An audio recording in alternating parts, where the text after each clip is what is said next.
Okay, good evening, everyone. This is Sachin here from Angel Wing LLC. Good to see everyone online today. Today is the 24th of September, 2025. I want to welcome you all to our monthly series that has been created by Dr. Chetana Kripalu. So give me just one moment here. We have one more attendee here. Yes, so Dr. Chetana Kripalu, as you already know, is the CEO and the founder of the Angel Wing LLC. She's also affiliated with the Trinity Medical Associates. So this presentation is through Angel Wing LLC. This is our second presentation. This is Chetana's second presentation on the joy of wellness, creating a vibrant life. We had the first one last month. And I think that is on YouTube at this point, So all of these slides and presentations are available to the general public. Also, please do keep in mind that this will go for about a half an hour, maybe 20 minutes, 20 minutes to a half an hour, depending on how much time Chetna takes. And then there will be time for question and answer and other kinds of comments. Those will not be recorded. Only her session will be recorded. So you're free to ask her any questions you want. So with that, Chetna, you may begin.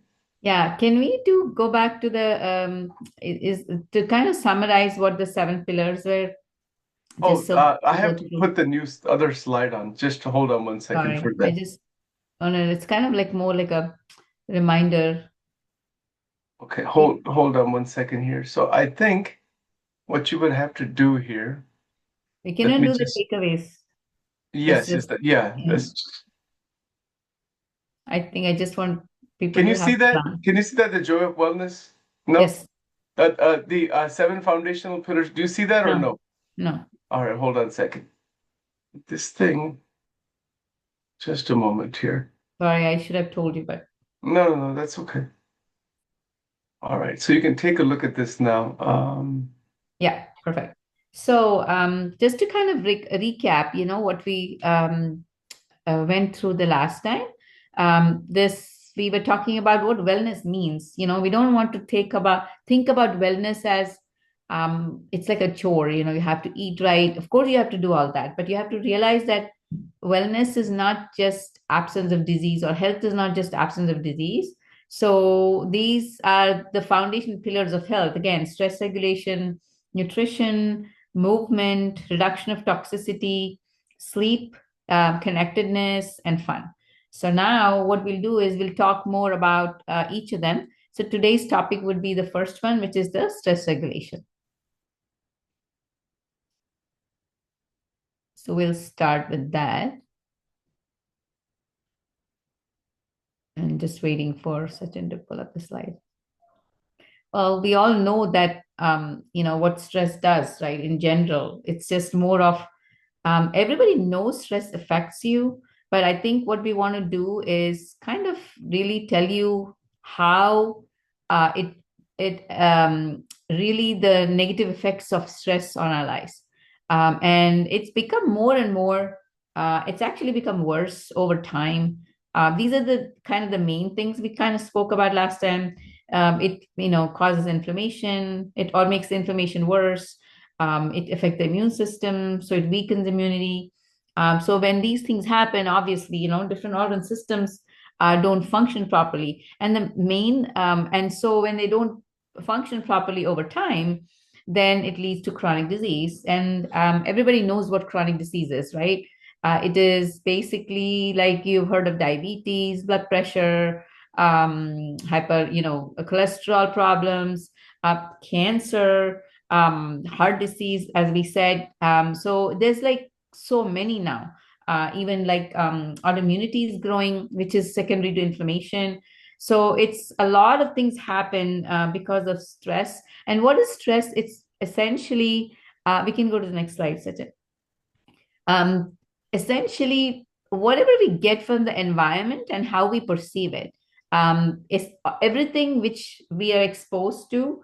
And with our senses, we perceive them, and we don't even know how we perceive them because we're not mainly attentive each time when we do it. Like when we're seeing things, we're not actually seeing everything. But there's parts of the things which you're seeing, it's almost like it goes into your subconscious. So just the systems view here, chronic stress is, of course, what does it mean? We're not talking about stress in a short term, because that is essential for our body. The fight and flight response, everybody knows, right? When you see, this was olden days, when you have an enemy come to you with a knife or a gun or something like that, what do? The body is prepared to go into fight or flight mode. That means flight means either you run, and so all your energy, all your power is kind of focused on your muscles, so that you can run as fast as possible. And you get this enormous strength to do that because of the adrenaline and epinephrine and all these hormones which are triggered. So, and then once everything calms down, your body is supposed to go into the relaxed system. But then what happens is, nowadays you're exposed to so many things, like in the media, everything bothers us, because we've also kind of, in some ways, in a negative way, we've lost coping skills for a lot of things. Before, we used to adapt, human beings used to adapt as they go, with these short bursts of these stress responses, and come back to normal. But now it's not that. So it's almost like, as you see, it's like the chronic stress is a prolonged state of perceived threat. That means you're always thinking that you're under threat. Then that can only last for that long, because the body is not is not made like that. It is supposed to be temporary. When it does become constant and for a long time, then we have issues. So this is why the second point says that it triggers the endocrine system. There's something called an HPA axis and the sympathetic nervous system in your brain, and that's the one which gives you this power to do things you're supposed to. But then you're supposed to go back, like, as it shifts the energy from survival away, and then it goes into digestion, growth, and repair. But if that doesn't happen, then obviously, then that's the problem, because all the organ systems don't work in coherence. They don't work in alignment. They don't work together.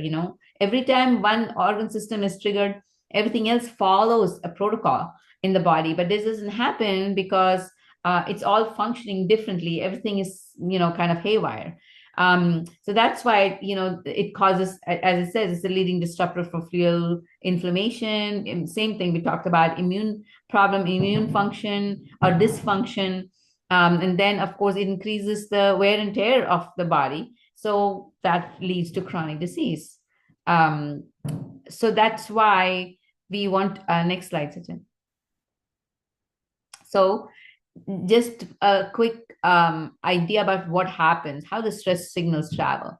So amygdala is an organ in the brain, which is the main thing which is detecting threat. So what happens, how does chronic stress come about? Because the brain is always trying to protect us.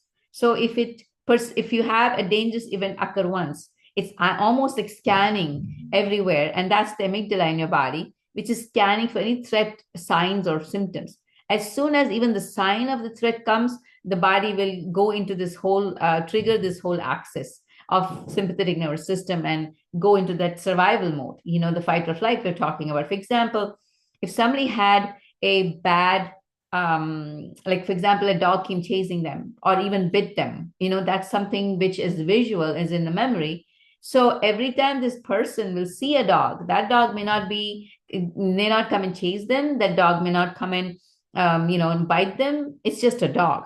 But then the brain has recorded it to protect you, the amygdala especially. So it detects it as a threat. So it immediately goes into this system. So each time you see a dog, unless we find ways to overcome that, it's going to happen. And that's how a lot of things in our lives, or all events in our life, has charged, and it causes emotional upheaval. And then this whole process happens in the body, which increases your blood pressure, affects your heart. Like, same thing, the cortisol and catecholamines, that's what they're called, the adrenaline and noradrenaline surge. Those are the ones which are not good for us for long term.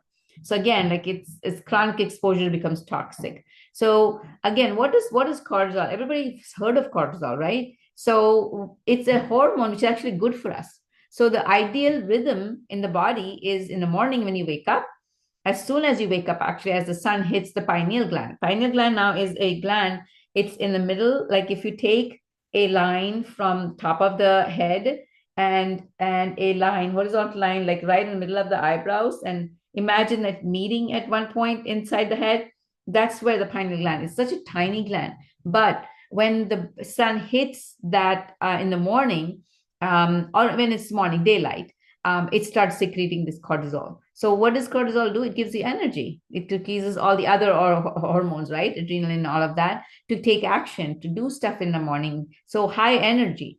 But now, if that is continuously high, there is a point when it dies down, and the brain, the part of the brain, is not able to secrete that cortisol anymore, and that's why you get this chronic fatigue syndrome, if you've heard, or chronic fatigue for that matter. People don't have energy, and the adrenal glands are the ones which are responsible, and they don't function as well as they're supposed to.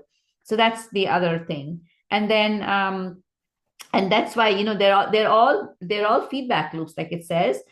Basically, when one hormone goes up, then it gives you a feedback to say that, wait a minute, this hormone is already high, so let's just calm down. And so all these mechanisms get affected because the feedback loops don't work as well as it's supposed to bring about, recovery, resilience, and stuff like that. So it's like all dysregulated. That means it's all broken down. Basically, it's dysfunctional.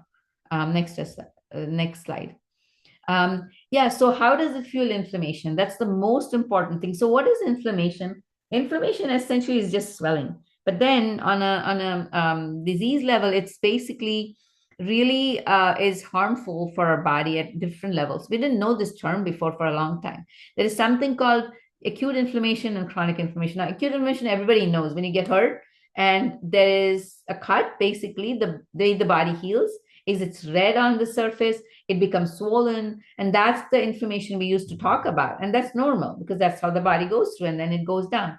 But we are talking about chronic inflammation, which is inside the body because of these dysregulating patterns. So that's what cortisol does. It builds resistance and blunts if it's too much of cortisol, and it blunts the anti-inflammatory effect over time. So then there is inflammation. And then again, the sympathetic system signals all these cytokines, are all these markers in our body which are for inflammation. So it's basically it keeps triggering those hormones, or those chemicals rather, which affect our body in the long term. So the main thing which we are seeing right now is, it's called gut permeability. That means leaky gut. I don't know how many of you have heard of it.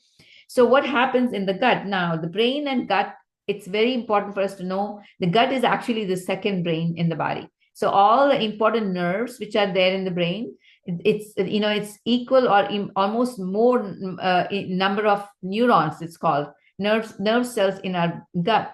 So every time, how we see that when it's almost like even allegorical, like, when you say that somebody perceives stress, they say, I almost felt like in my stomach, like my gut. So that's real, and it's not just just a saying.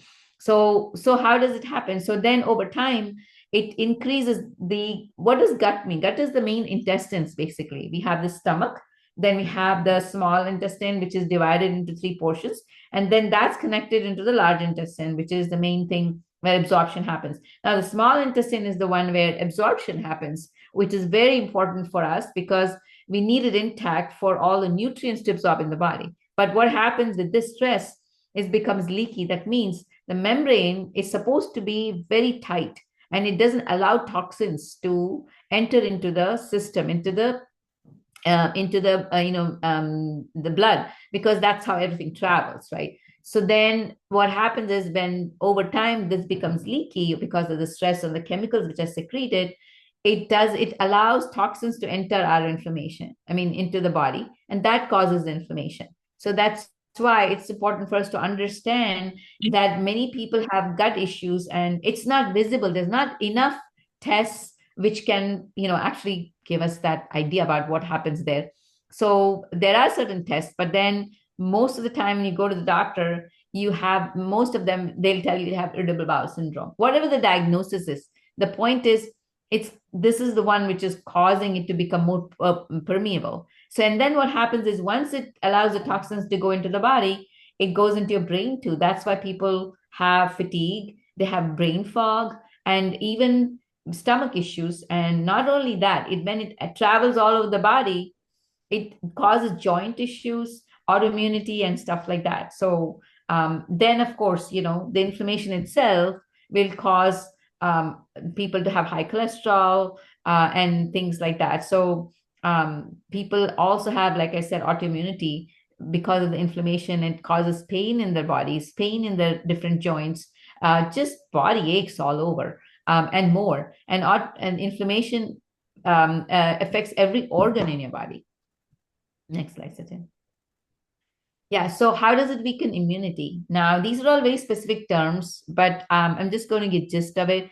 These are the lymphocytes, the other antibody responses, and all these things actually they're all like chemicals in our body which are secreted, which are usually for inflammation and pro-inflammation. And what happens is, because of that, like we said, it weakens your immune system. They're not supposed to do that. Inflammation, they're supposed to have your inflammation is supposed to be countered by other chemicals which are not allowed to come in at that time. And so this leads to, that's why I was saying, autoimmunity and allergies. And you must have seen, or if you've observed, there's more number of people with allergies now, and they never had allergies in their lives. And that's the same thing. It starts from the gut because of the permeability issues. These toxins enter your body creates a response. It could be itching, it could be asthma, it could be your respiratory system causing issues, it could be literally like any of these things, and not necessarily just allergic to certain things like certain foods. That also is possible. But then in general, we don't even know what they're allergic to. You can do all kinds of allergy tests. Sometimes you come allergic to everything. How do you avoid all this stuff? So that's why we have to come back to, we'll talk about that. And then, of course, other than the toxins, there are certain viruses in our body which live in our body. So we have like almost like a symbiosis with some parasites, viruses in our body.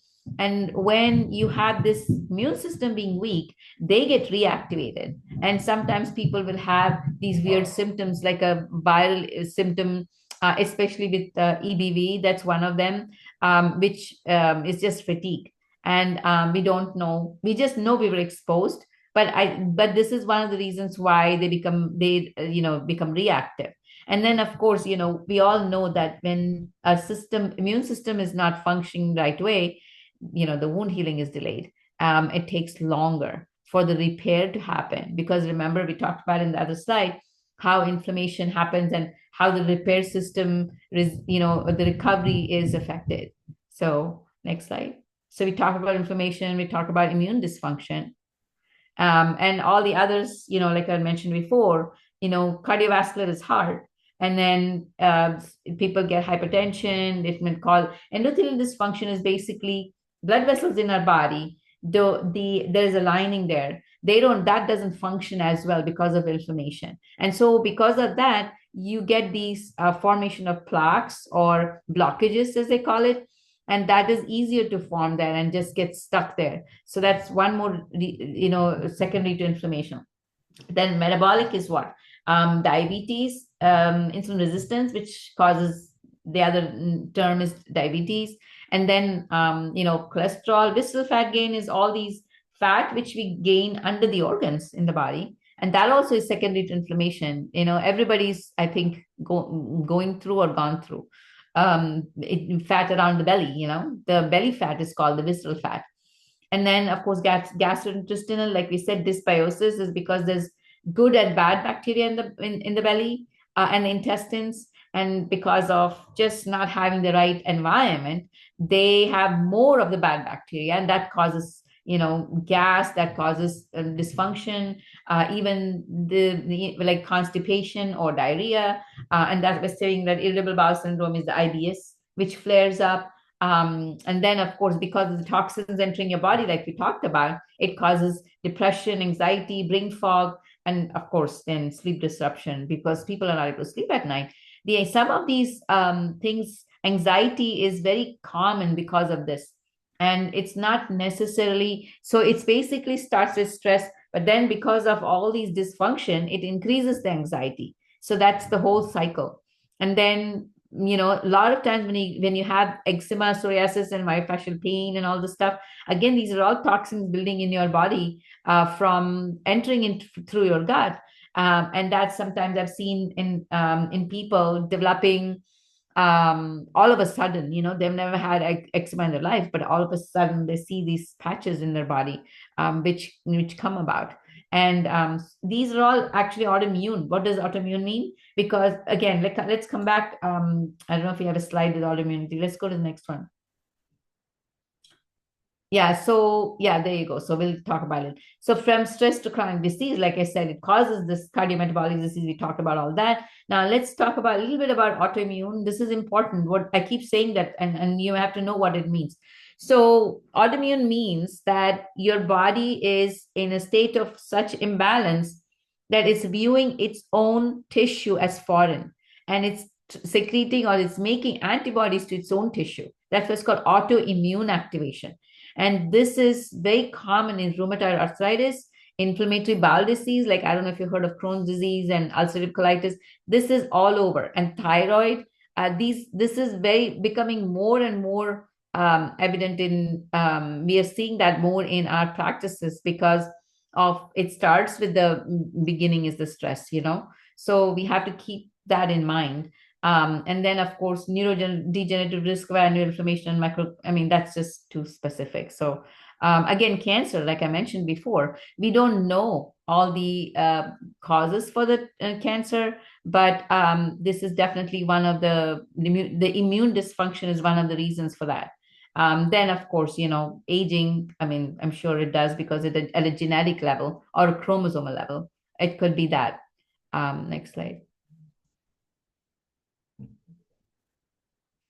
All right, so this is why this is important. Hidden stressors, psychosocial, workload, caregiving, these are all the kind of what do you mean by stress, right? Everything, all these causes stress. So let's categorize it. So it's basically psychosocial is, again, everybody is, kind of stressed out at work. So how do we have to figure out how to, deal with it. And then caregiving is very important. We all think that somebody even who's dedicated to caregiving, elderly, taking care of elderly or even children or even children with special needs, it's a huge thing because it's a lot of stress because it's a constant everyday stress, how you can go up and down with it. Then, of course, financial relationship strain at every level, with your spouse, again, with your parents, with your siblings, with your children, and then financial, everybody knows, that's a big deal. And of course, that's one, we all know that. Environmental, like we talked about toxins and, in one part, this is important. Noise pollutants, not so much here, I guess. It's more in cities. But then air pollution sometimes can be a thing. Water, you have to be careful about. Then, of course, like lifestyle, like the foods, ultra processed foods. Of course, we want to avoid ultra processed foods. The simplest thing is to eat a very simple diet, a lot of vegetables, just like almost like a simple as vegetables, fruits, some grains in your diet, not a lot of grains, and then some seeds and nuts in your diet, and a lot of water. If you keep that much in mind, that's plenty. But then, of course, we eat out. When we eat out, we are not, it's hard for us to keep track of what we eat. So, but even if you're on a daily basis, you are able to do that, that's good.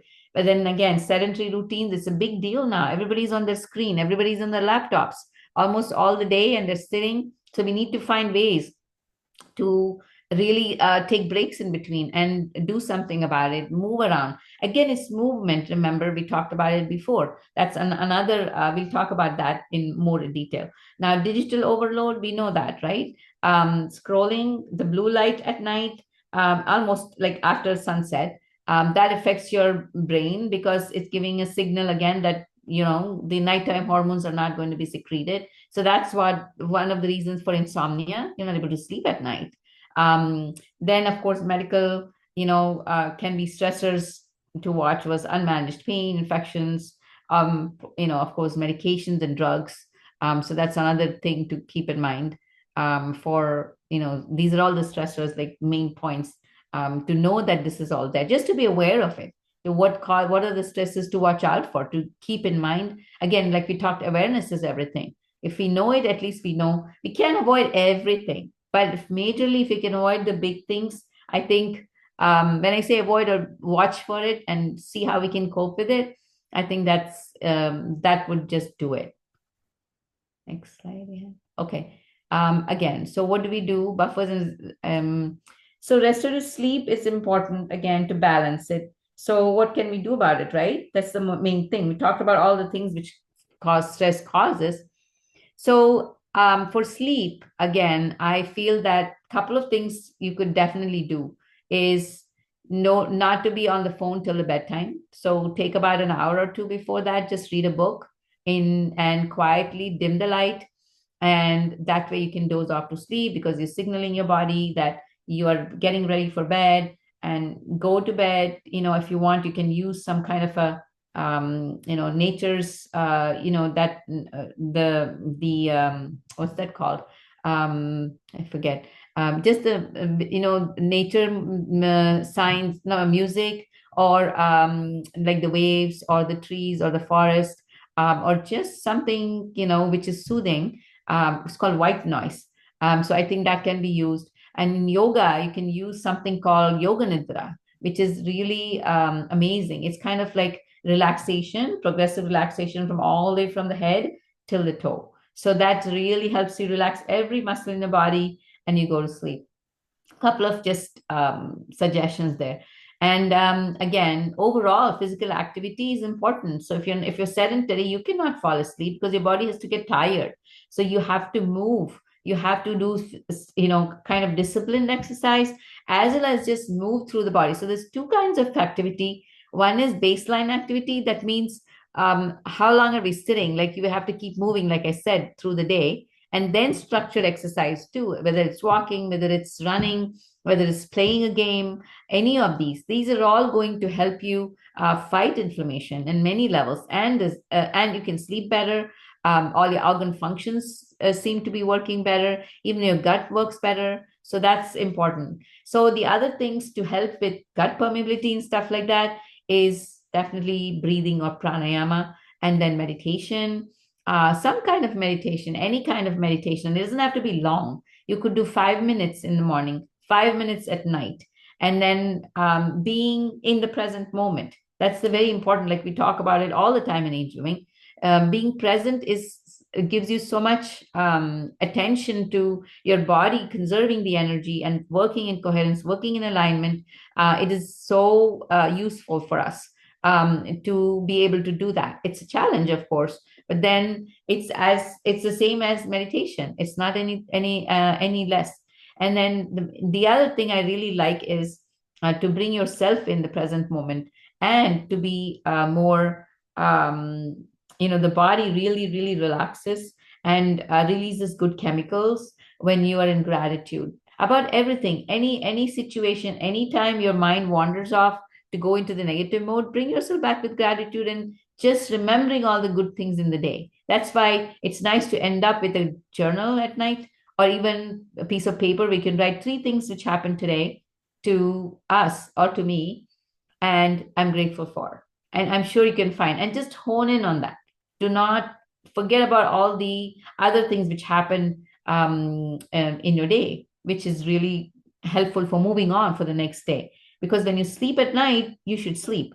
It's not that day is over, so you don't carry it forward to the next day. So again, food is important, of course, and then relationships.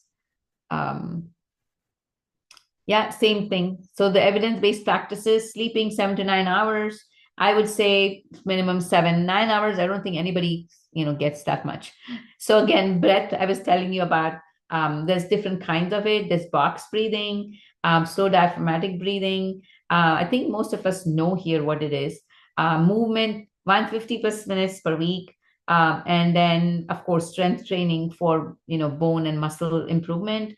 Nutrition, like I was telling you, whole foods, which is plants, vegetables, fruits, fats like omega-3s, nuts and seeds. Yeah, of course, we all know we have to cut sugars. Then the only other thing I would say, like I was telling you about gratitude and journaling, breaks and really taking time for yourself, going into a park just by yourself. I would say isolation, not lonely being loneliness. It's isolation so that you take time out to contemplate, introspect, everything is a huge kind of recovery where you're not thinking of the day, not thinking of your worries which you have, just being there. That's why I'm saying that would help with being present. Going off to retreats, that would be a great thing to come back rejuvenated. Whatever kind of retreat is works for people. Sometimes people like adventures, they can go on, or even short like weekend stuff, going to the beach and just observing the waves and being by yourself. Being with family is good, but I've it's very important in my experience to just go by yourself, completely by yourself, even for a short period of time. We all need to spend time with ourselves to find ourselves. The self growth is the most important thing in all this, which is very useful in all different levels. And that only comes when you spend more time with yourself. The more you spend time, you are good for yourself and good to the people around you. So I think that's the end of it. Went maybe a little longer today. Okay, this is important. I think Sachin will send all the slides to everyone, right? So it's just assess, prioritize, create, get a partner. It's always nice. With clinicians and coaches, I would say even like a friend, to be a partner with, so that you're accountable to each other. And then, see, being accountable to each other. It's harder to be accountable to yourself. That's why people fall off. But you even have one friend, somebody to kind of check in and say, did you do this? And you do the same for them. It really helps. That would be a great thing. So, yeah. All right. That's the end of my presentation. And if